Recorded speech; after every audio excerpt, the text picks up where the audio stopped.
Selimo se v župnijo Dolnji Logatec. Tamkajšnja cerkev svetega Nikolaja je te dni postala nekaj posebnega.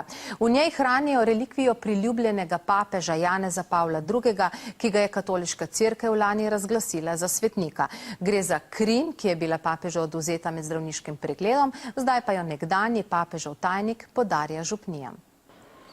Da je cerkev v Logatcu dobila v trajno last kri nekdanjega papeža in zdaj že svetnika Janeza Pavla II., gre zahvala mlademu kaplanu iz Poljske, ki v Logatcu opravlja svoj misijon. Nekdanjemu papeževemu tajniku je poslal prošnjo in potem čakal. Nisem pričakoval, ker je veliko prošenj.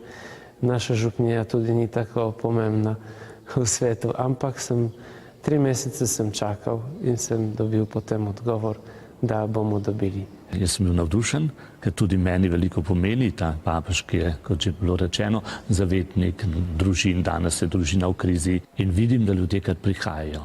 To se bo še bolj zvedalo. Tudi ljudje iz drugih župnij prihajajo in kličajo, kje se to lahko obišče. Zelo veliko mi pomeni.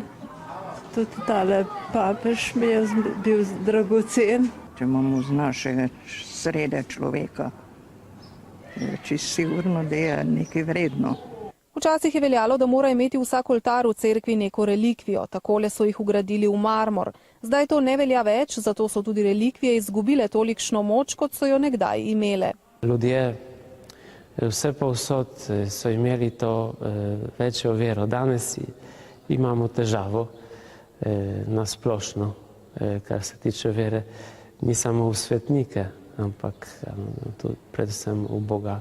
Le še ena cerkev v Sloveniji hrani relikvijo omenjenega papeža in ker je bil priljubljen tudi med tistimi, ki ne hodijo v cerkev, se pomen vsaj njegovih relikvij spet povečuje.